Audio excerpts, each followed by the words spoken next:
There is a silent moment in every war. A moment when the enemy stops aiming at your armor and starts aiming at your wounds. Most people never notice when it happens. They only feel the pain. They only feel the shift. They only feel the moment their weakness becomes someone else's weapon. But the powerful, they understand a darker truth. The world doesn't attack you at random. It attacks you where you bleed. And the ones who survive, the ones who ascend, are the ones who learn a single merciless law. Never let them know what hurts you. Because the moment you reveal your vulnerability, you hand them the map to your downfall. The law is simple, but its depth is lethal. Pain is information. Information is leverage. Leverage is control.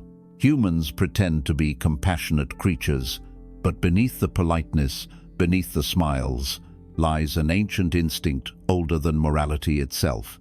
The instinct to dominate, to rank, to place others in a hierarchy where they can be predicted and controlled. When people learn what wounds you, they don't forget it. They store it. They analyze it. They rehearse it. Some will use it intentionally. Some will use it unconsciously. But it will be used. And in the quiet architecture of human behavior, every weakness you reveal becomes a negotiation you lose. Machiavelli understood this with a brutal clarity. He who depends on the goodwill of others has already surrendered the throne. Pain invites either pity or predation, but both make you lower in the eyes of the world. This law is not about acting strong. It is about staying unreadable. Power is not gained by force. It is gained by opacity. The less they know, the less they can target. The less you reveal, the less you can lose. People imagine that honesty builds connection, but honesty without strategy builds exposure. There are three kinds of people in your life: those who love you, those who use you, and those who watch you. Most people confuse the three, and that is why they bleed unnecessarily. Because the moment you show someone your fear, you tell them how to move you.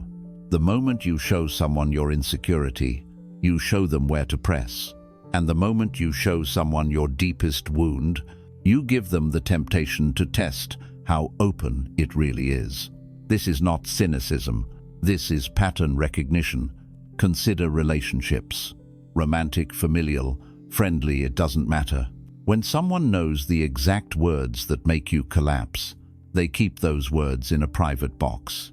They might never use them, but the knowledge itself creates imbalance. Control is rarely loud. It lives in the quiet asymmetries. The one who knows you more deeply than you know them wins. Now consider the workplace. A colleague notices what frustrates you. A manager senses what overwhelms you. A competitor observes what intimidates you. They do not need to attack. All they need to do is position you, nudge you, predict you. Weakness creates patterns. Patterns create predictability. Predictability destroys power. Then consider social circles. Reveal too much and you become entertainment. Reveal too little and you become a mystery. And mystery is authority. People fear what they cannot define. People respect what they cannot measure. People follow what they cannot fully understand. That is why the most dangerous individuals in history were not the loudest. They were the quietest, still, unreactive, unreadable. Sun Tzu wrote, "If you know your weakness, guard it with silence." Stoics said the same in another way. Pain is your own. Do not offer it to the crowd. Even predators in the wild hide their wounds and walk normally, because the moment they limp, the pack turns against them. Humans act no differently. They only disguise their instincts behind language. Watch carefully. The world pretends to care about your suffering until your suffering makes you inconvenient.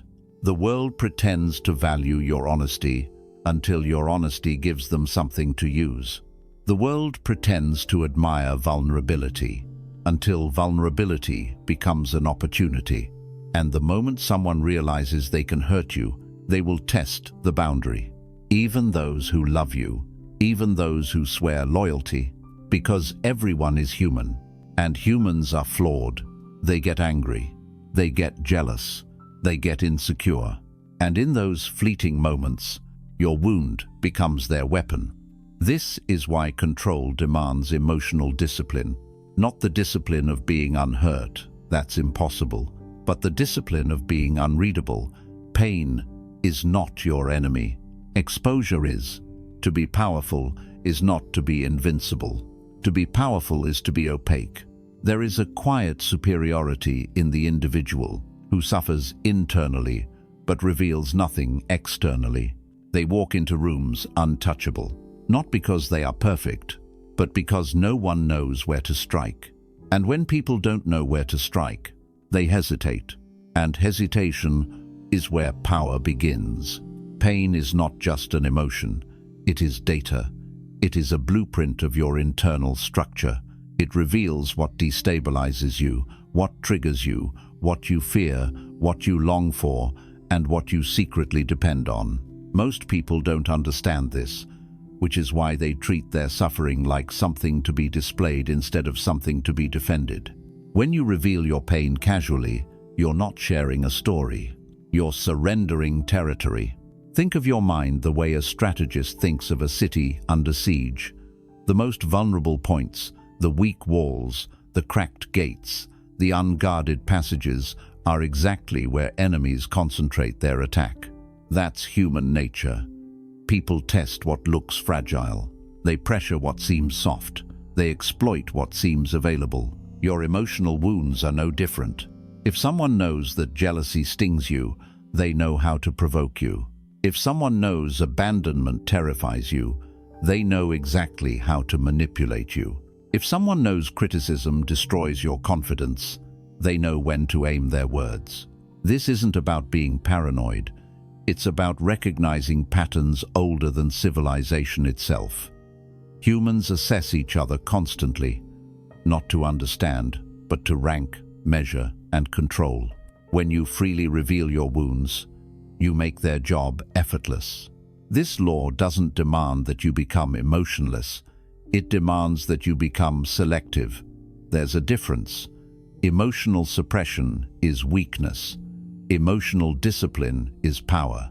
Guarding your pain like a fortress doesn't mean pretending your battles don't exist. It means preventing your battles from becoming public property. It means choosing who earns the right to see your rawness. It means understanding that not everyone who listens is a friend, and not everyone who comforts is loyal. Every great strategist in history understood the importance of concealment. Sun Tzu spoke of hiding your formations. Machiavelli warned of revealing your intentions. But the modern battlefield is psychological, not physical. Today, what must be hidden is not your army, it's your internal world. Because the moment someone knows what harms you, they also know what controls you. Pain becomes a lever in the hands of the wrong person. And even in the hands of the right person, it becomes a responsibility they may fail or misuse. Humans are inconsistent. Their emotions shift. Their loyalty fluctuates. Their own insecurities distort their decisions. Your pain should never be subjected to someone else's instability.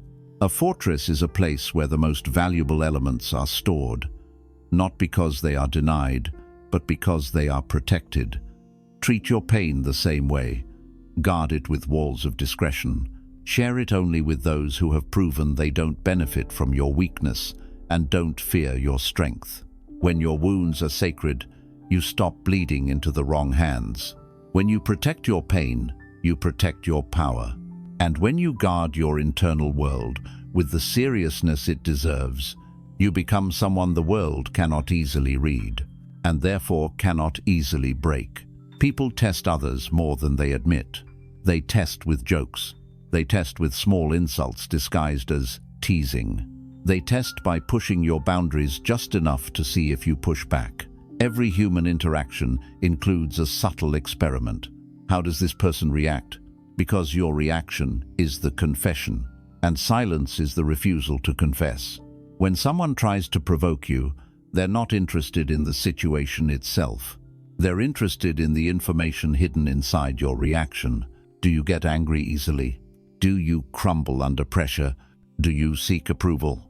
Do you rush to explain yourself? Do you fear confrontation?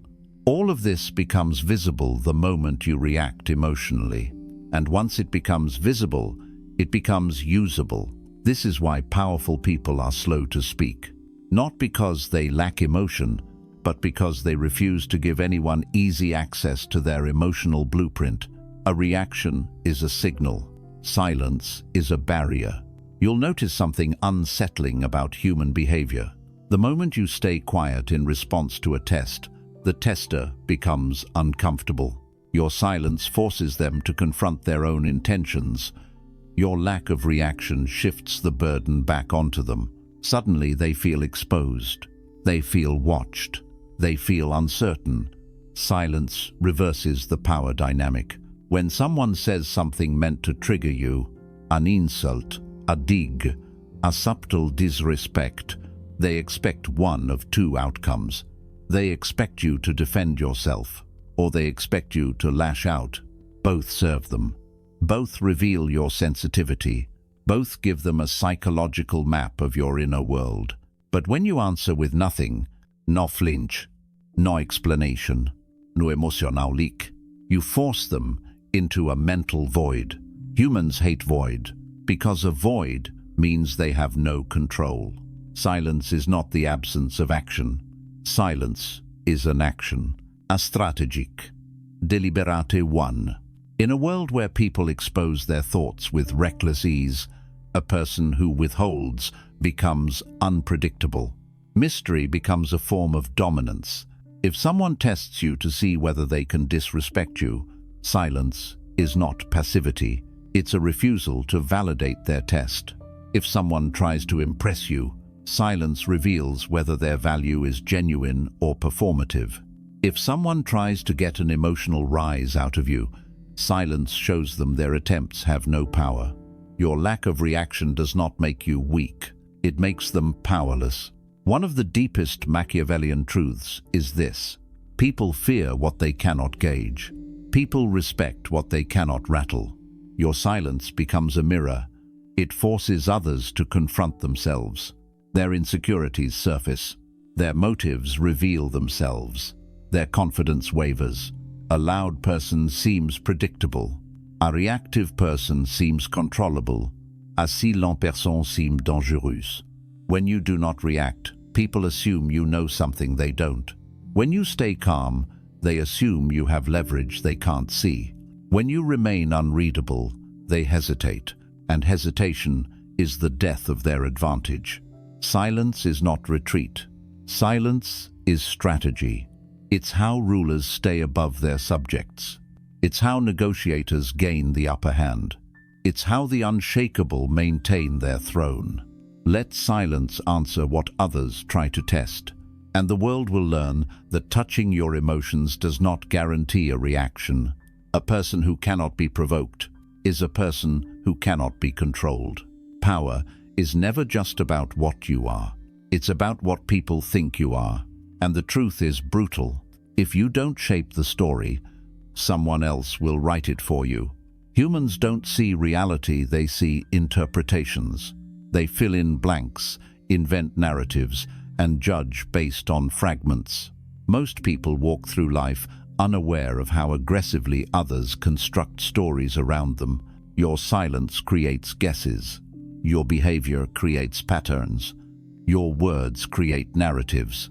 And those narratives become your reputation. Reputation is not decoration. Reputation is armor. Reputation is currency. Reputation is strategy. Machiavelli understood this centuries ago. A leader must appear a certain way, not always be that way, because appearance controls perception, and perception controls everything that follows. Your reputation happens in two layers: what you reveal intentionally, what others interpret instinctively. Both must be controlled. If you speak carelessly, you give people threads to tug on. If you explain yourself too much, you shrink your presence. If you reveal every thought, you become predictable. And predictability destroys power. Controlling the story does not mean lying. It means deciding what is irrelevant for others to know. Power comes from selective truth. You reveal enough to appear real, but never enough to be fully understood. People trust you because you're consistent. They respect you because you're measured. They fear you because you're not fully readable. The most powerful individuals throughout history mastered the art of strategic identity. Not fake identity, strategic identity. A reputation that is stable, intentional, and unreachable. Consider kings. They had to appear merciful, but also capable of ruthlessness. Approachable, but never casual. Human, but never weak. They crafted the story the public consumed, and the public consumed the story as if it were truth. Modern life is no different. In business, the quiet professional who delivers results but speaks little is respected far more than the talker who overshares. In social dynamics, the person who maintains emotional clarity is admired more than the chaotic open book. In relationships, the individual who holds composure is perceived as stronger than the one who spills everything. When you control the narrative, you decide how the world treats you. This rule has a dark side, and most ignore it. If you allow others to define you, you become whatever is convenient for them. To some, you become too emotional. To others, easily provoked. To others, harmless. Not because any of it is true, but because you allowed them enough material to build the story. Control doesn't happen through force. It happens through limitation, restraint, precision. Never correct every misunderstanding. Never defend every accusation. Never chase every rumor. When you respond to every story, you give the storyteller more power than the truth itself. The people with the strongest reputations are the ones who respond least. And here is the paradox. The less you clarify, the more people fill in the blanks with respect. Because silence creates gravity. Measured speech creates authority. Consistency creates myth.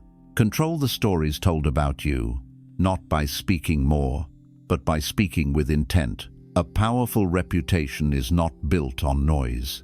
It's built on discipline, and the world bows to the one whose identity cannot be rewritten by others. Not every witness deserves access to your suffering. Not every listener deserves a seat in your internal court. And not every face that appears kind is capable of carrying the weight of your truth. One of the deepest illusions of modern life is the belief that sharing pain automatically creates connection. It doesn't. Sometimes it creates the opposite. It creates distance. It creates discomfort. It creates power imbalance. It creates silent judgment. And sometimes it creates predators. People say, "I'm here for you," far more often than they mean it. Humans are emotional opportunists. They gravitate toward whatever benefits them. Sometimes your pain benefits them by making them feel superior. Sometimes it benefits them by giving them leverage. Sometimes it benefits them because your chaos makes their life look more stable. Most people do not want to hold your wounds. They simply want to know where they are. That is why bleeding openly is never a sign of authenticity. It is a sign of poor strategy. You don't reveal your financial details to strangers. You don't give your house key to someone you met yesterday. You don't hand your deepest fear to someone who hasn't proven they won't drop it. Suffering shared with the wrong audience becomes entertainment. People pretend to be empathetic, but their curiosity is often stronger than their compassion. Here is the brutal truth. When you bleed in front of the wrong people, you don't get healing, you get exposure. Your vulnerability becomes gossip. Your honesty becomes ammunition. Your confession becomes perspective they will never unsee. The human mind categorizes quickly and permanently. The moment you show someone a fragile piece of your identity, they place you in a lower emotional rank. not because they're evil, but because the mind organizes the world through hierarchy, and the wounded are always placed lower than the unshaken. This rule isn't telling you to be cold, it's telling you to be disciplined. Your pain is not cheap, your story is not casual, your wounds are not public property. The people who deserve to see your rawness are the people who have proven they will not weaponize it, even in anger, even in jealousy, even in their lowest moments. Loyalty is not tested in comfort, it's tested in conflict. The ones worthy of your truth are the ones who stay honorable when they have access to your weakness. Everyone else is noise. The world teaches you to open up. Machiavelli teaches you to choose wisely. Stoicism teaches you to hold your center. Experience teaches you the rest. The most powerful individuals are not the ones with perfect lives. They are the ones who bleed privately and rise publicly. They understand that internal wounds are not meant for social validation, but for silent evolution. When you bleed only in the presence of the loyal, your spirit is protected. Your dignity remains intact. Your enemies stay blind. Your reputation stays clean. A powerful person knows this simple truth. Your weakness becomes dangerous only when exposed. And the world is not entitled to see you broken. The less they witness your lowest moments, the less they can use those moments against you. Never bleed in front of those who haven't earned it. Pas déserve protection, not an audience. In every social structure, from families to workplaces to entire empires, one truth repeats itself. People follow the emotionally stable. They confide in them. They fear them. They trust them. They lean on them. Because emotional solidity signals something primal. This person cannot be moved easily. And in a world built on instability, the one who remains unshaken becomes the natural center of gravity. You've seen this in your own life. When chaos erupts, people look for the calmest presence in the room, the one whose breath doesn't change, whose voice doesn't tremble, whose expression remains steady. That person instantly becomes the leader, even without a title. Emotional solidity is not about suppressing your feelings. It is about mastering them to the point that the external world cannot easily alter your internal state. And nothing intimidates people more than someone whose emotions are not for sale. Most individuals live on the edge of their nerves. One insult ruins their morning. One rejection destroys their confidence. One opinion reshapes their identity. Such people are easy to manipulate. Their emotions are exposed wires. Touch them and they spark. But the emotionally solid person reveals nothing reactive, nothing impulsive, nothing weakly expressive. They do not explode. They do not crumble. They do not beg for reassurance. They do not chase validation. Their steadiness becomes a kind of quiet dominance. This is why emotional stability is a Machiavellian asset. It protects your image. It elevates your status. It strengthens your presence. It makes your enemies uncertain. It makes your allies respectful. People are wired to trust what feels predictable. Not predictable in reaction, predictable in composure. Consider powerful leaders, not the loud ones who shout commands, the silent ones who speak rarely and only when they intend to shift the room. Their strength does not come from words. It comes from the absence of emotional leakage. You never know what truly irritates them. You never know what deeply affects them. You never know their breaking point, because they do not advertise turbulence. That mystery creates psychological pressure in others. A calm person in a heated environment changes the entire dynamic. Arguments die down. Voices soften. People become more careful with their words. Why? Because emotional solidity feels like leverage. Weak people react. Strong people observe. Powerful people choose. In business, the composed professional gets promoted faster than the talented but volcanic one. In relationships, the centered partner holds more influence than the impulsive one. In social circles, The emotionally stable individual becomes the anchor everyone returns to. Your reputation builds itself long before you speak. People watch how you carry stress. They watch how you handle disappointment. They watch how you respond to disrespect. Every reaction writes a line in your public story. A reputation of emotional solidity is built from thousands of moments where you held your center when someone else would have cracked. It is built from knowing when to stay silent, when to walk away, when to speak with precision instead of emotion, when to let others expose their instability while you remain still. Emotional solidity is not softness. It is a fortress made of restraint. Become the person whose composure cannot be shaken by whispers, crises, or disrespect, and you will become the person others look to before they decide their next move. The world bows to those who cannot be easily unsettled. A reputation built on calm is a reputation that lasts. Power doesn't always come from what you show. Sometimes it comes from what you refuse to reveal. Mystery is not decoration. Mystery is strategic concealment, the deliberate choice to limit access to your inner world, so others can never fully calculate you. People fear what they cannot define. People respect what they cannot predict. People tread carefully around what they cannot fully read. Mystery forces distance. Distance créates incertitude. Uncertainty creates power. Most people leak themselves everywhere. They reveal their intentions, their feelings, their opinions, their plans, their insecurities, all in the hope of being understood. But the more you make yourself understandable, the more you become controllable. Predictability is slavery. Opacity is agency. Mystery is not about being dramatic or secretive for attention. It's about making your internal world inaccessible to those who might misuse it. A person with no mystery is an open book, and open books are skimmed, judged, dismissed, forgotten. But the unreadable one, the one who shows only the surface and keeps the depth hidden, becomes someone others cannot ignore. Mystery draws attention without trying. It generates curiosity without effort. It creates respect without demand. People begin to watch their words around you.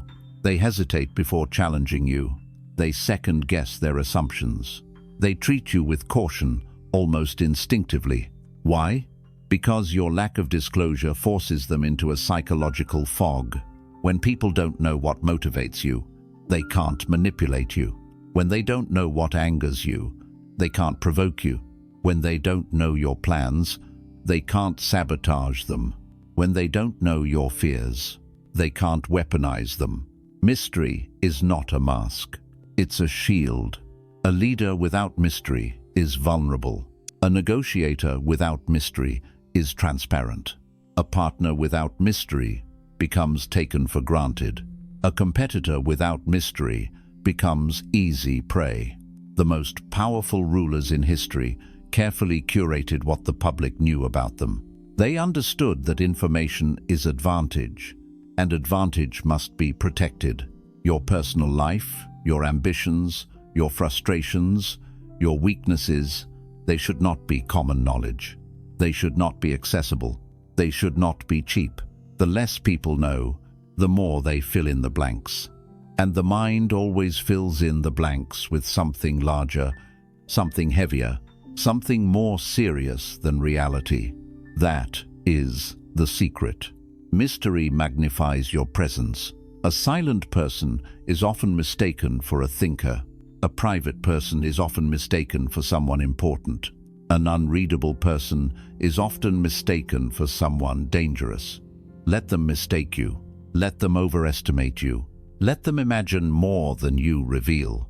Their imagination becomes your armor.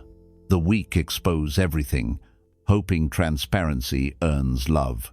The powerful reveal little, knowing mystery earns respect. Mystery is control. Mystery is protection. Mystery is the psychological fog in which your enemies lose their footing. Become someone whose next move is never obvious, whose intentions are never predictable, whose emotions are never easily interpreted. Become the person others whisper about, because no one ever truly knows what you're thinking. When you make mystery your shield, you never walk into a room naked. You walk in armored with the power of the unknown, and the unknown is what keeps others from daring to cross you. Power begins with self-awareness, not the soft, therapeutic kind, the ruthless, surgical kind, the kind where you dissect your own flaws before the world ever has the chance to expose them. Most people move through life unaware of what actually controls them. They don't recognize the fears driving their choices, the insecurities shaping their behavior, the wounds dictating their reactions. And because they don't know their own weakness, someone else discovers it first and uses it. To know your weakness deeply is not to dwell in it. It is to dominate it, to map it, to understand its triggers, its patterns, its origins, its leverage points. Because whatever you do not understand about yourself becomes a doorway through which others can enter. The man who doesn't know why he gets jealous will be manipulated by anyone who notices they can provoke it. The woman who doesn't understand her need for approval will be controlled by anyone who offers praise and withdraws it at will. The person who doesn't realize they fear abandonment will tolerate disrespect just to avoid being left. Weakness is not always obvious. Often it hides under pride, humor, ambition, or chaos. But it's there, and someone with sharper perception will find it if you don't find it first. Self-awareness is a form of preemptive power. It is defensive and offensive at the same time. When you examine your own faults with brutal honesty, you rob the world of the thrill of exposing them. The moment you name your weakness, it stops being a secret. The moment you study it, it stops being a blind spot. The moment you accept it, it stops being leverage. Weakness unacknowledged becomes fate. Weakness understood becomes strategy. This is why the most powerful individuals appear unshakable. Not because they are flawless, but because they have already confronted their flaws before anyone else had the chance. They know where they break. They know what they fear. They know what tempts them, what destabilizes them, what seduces them into losing control. And because they know it, they neutralize it. The aim is not to eliminate all weakness. That is impossible.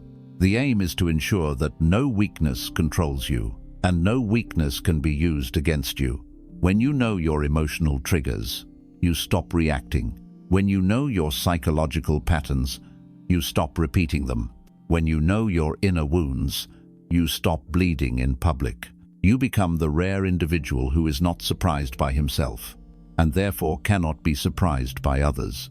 People lose power because they don't examine themselves deeply enough. They think avoiding their flaws protects them. In reality, it only protects their ignorance. Know yourself before the world studies you. Own your weakness before someone else exposes it. Master your inner world before someone else manipulates it. Self-awareness is not softness. It is self-defense. It is foresight. It is control. When no one can reveal anything about you that you haven't already confronted, you become untouchable.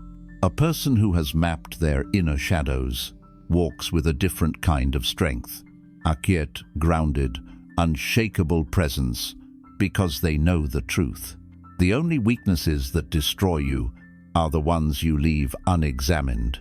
And when you know your vulnerabilities better than anyone else ever will, you make it impossible for the world to use them against you. In the end, the world will never stop searching for your weakness. It is how humans make sense of each other.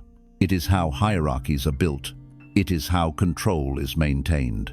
But you are not required to make the search easy. There is a quiet strength in moving through life, with your wounds covered, your emotions held, your essence protected, not hidden out of fear, but concealed out of wisdom. The less they know, the safer your throne. The quieter you bleed, the stronger you become. And the final truth, the one most will learn too late, is this: The world cannot hurt what it cannot see.